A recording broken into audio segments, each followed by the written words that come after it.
Okay, so we're with Terry Hart at the South Saskatchewan Independent Living Center. Terry, could you tell us a little bit about yourself, what kind of mobility device you use and why you use it? To the medical world, I'm known as a quadriplegic. Spinal cord injury 30 plus years ago. Changed my life in a split second. You know, from being upright, like yourself, to the next moment. Be independent on people around you, and inevitably a wheelchair. Okay. Now, what I've heard of, paraplegics and quadriplegics. My understanding, and please correct me if I'm wrong, with a quadriplegic, you don't have control over your arms, yet it seems you're able to move your arms. Are there degrees of disability when it comes to quadriplegia? And that is a myth or stigma out there that because I am totally independent, of all my needs, I live totally independently. Yes, I am a quad because 4 of my limbs were affected. Yes, I have arm strength, I have wrist strength, but I don't have the fine motor movements in my fingers. Hence, quadriplegic. Okay, that is something I did not know. Thank you for explaining it to me. All right. Now you're using an electric chair here, but I've also known that in the past you've used a manual chair as well. Could you tell me why you would use one over the other? My preference would be manual, but as I mentioned, 30 plus years of pushing a manual chair. Arms weren't meant to be legs. My shoulders, my arms are starting to wear out. My tendons are like, yes, they're just wearing out. I was offered this chair 3 years ago, and I kind of looked at them, and you guys would support me in that? And they go, Terry, we know you're having trouble with your arms, your shoulders. We want you to be independent as long as possible.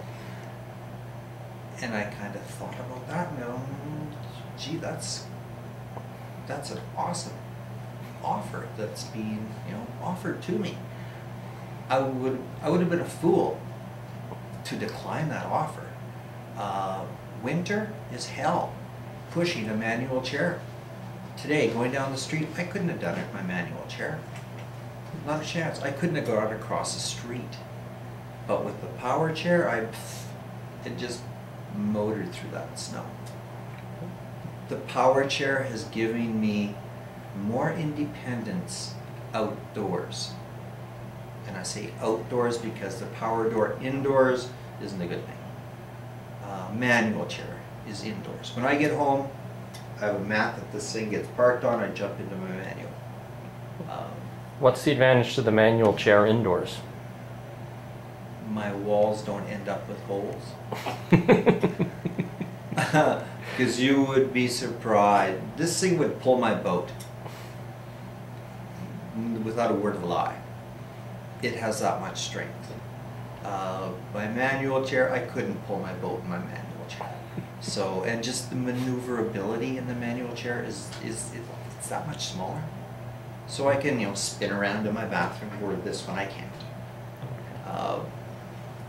And with this, I'm able to fully take care of the batteries, where a lot of people that use electric chairs full-time, that park their manual chair or power chair beside their bed each and every night, I don't do that because I'm in my manual and I'm able to charge these batteries and keep them in top-notch condition all the time.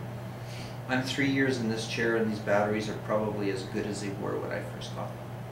I know people that go through batteries every year because they're not looking after them properly. And just like any battery, if you set a memory on them, that's what they think they need to go to. So. Right. So what features of this chair? You've talked about the power that it has. Are there any other features on there that you really appreciate? The speed it goes. Okay. I would put you at a jog when I'm in road gear. Okay. From here to Southland Mall, which is kind of close to where I live, takes me a half an hour. Okay. It would take somebody walking probably an hour, 45 minutes for sure, to walk from here to there. And a walking speed would be close to a manual wheelchair speed? No. Manual chairs I can go faster, but it's the wear and tear on your shoulders that you're putting yourself through. Okay. You know? Now, one thing I have heard from people with disabilities that they're often ignored in public places, assuming you don't have any friends or family around. Do you feel that's the case when you're out and about in public?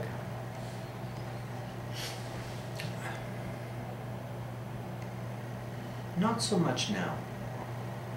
Years ago, yes, it was like, I don't want to go there. People stop and stare. Kids point finger. Look at that person in a wheelchair. Why is he in a wheelchair? I still hear that today, but I make light of it now. I kind of, it's almost, not so much embarrassing the parent as educating the kid. The kid's curious. Why is he in a wheelchair, Mom? And that, the parent, you know, right then is totally embarrassed. But that's like, hey, come over here. Well, I had an accident. You ever go tobogganing? Yeah, well, you be careful because that's why I'm in a chair. They just get frozen. You know, it's that, those words right there that you can just see the, you know, the deer in the headlight look by that kid. You know, did I kind of shatter the world for that kid to go tobogganing? Maybe, but I'm sure the next time he goes tobogganing, he's going to be damn careful. Yeah. It's amazing how quickly it can happen. Mm-hmm. All right. Well, so you think society is becoming more accepting of people with disabilities? Yes. All right. What do you think is changing that? I just think that those using chairs out there, you see people. People aren't just staying in those institutions. They're not just staying in their homes. They're out contributing to society. We want to work. I couldn't see myself not working. I've been working full-time for, God, 20 plus years. You know, the first 10 were rehabbing myself, and then educating, and then, yes, employment. Okay. What benefits to employers would hiring somebody with a disability bring? Dependability. Bottom line. You hire somebody with, you know, that wants to work, that has some form of disability, mobility impairment, for sure. You know you will get a dependable, loyal employee. Hands down, guaranteed. And why are you so positive about that? What? Because what that person has gone through to get to where they want to be.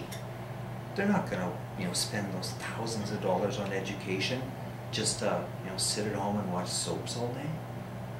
No, they want to educate themselves to be part of society and prove to themselves that, you know, hey, I can do this. I will be that employee that that employer is going to cherish for a long time. Okay, so you're saying that most often people with disabilities are goal-driven. Very goal-driven. Okay, all right. And how difficult is it for employers to accommodate employees with disabilities? Very minimal amounts of money. Heck, you don't have to buy me a chair, I'll bring my own. You know, if it's ground level, no big deal. Most doors I can open without the push button things. If the employer wants to spend money to put an automatic door opener on it, so be it. But you know what? I'll bet you 90% of those employees are going to use that thing at one point because it makes it easy for all. Not just me. For that person that has their hands full, that doesn't want to set whatever they're carrying down because it's raining out. They just use their foot, kick that little bar, and the door opens. It's a win-win. All businesses should have it if they realized, you know, how much simpler life could be. Yeah. When it comes to accessibility in Regina, what are some of your pet peeves?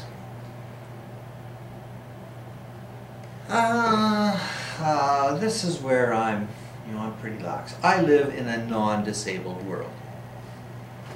I admit that. You know, I thank society for making those curb cuts out there. I thank, society for the building codes. 50 years ago, that wasn't there.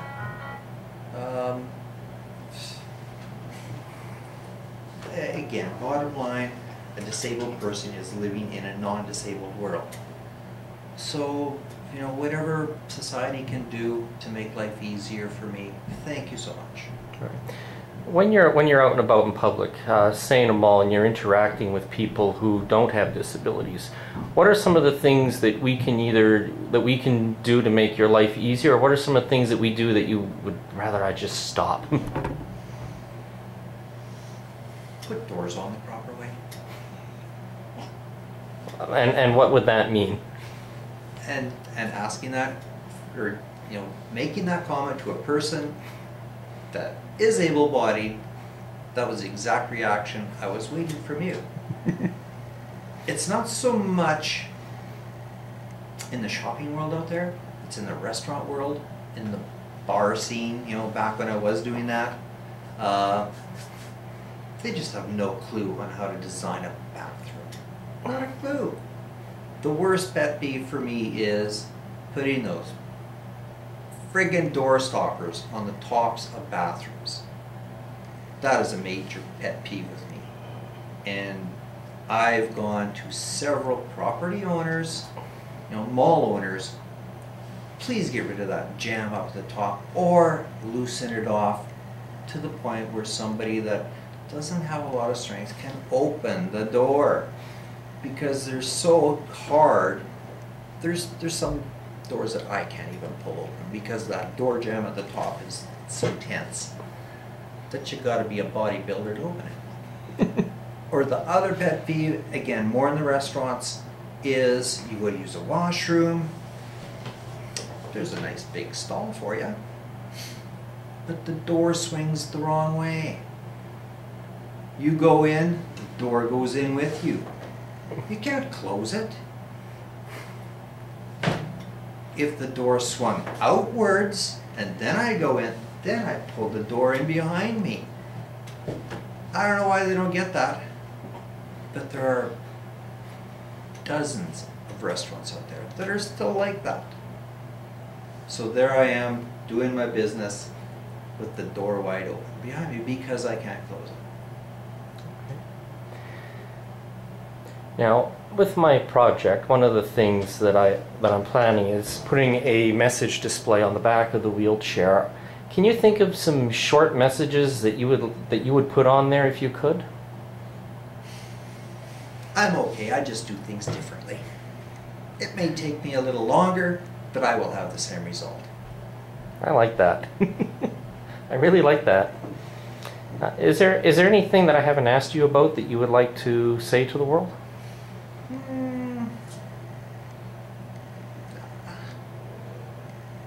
Designers, engineers include people with mobility, and I put quotations around mobility devices such as myself, chair users, scooter users. Include us in the design because we know what we need. You don't know what we need. You think you may know what we need, but you don't. You failed horribly. So include those that have the mobility impairment in the design of things more so than you do now. All right. Well, thank you, Terry. Thank you very much for your time. Damn firm on that.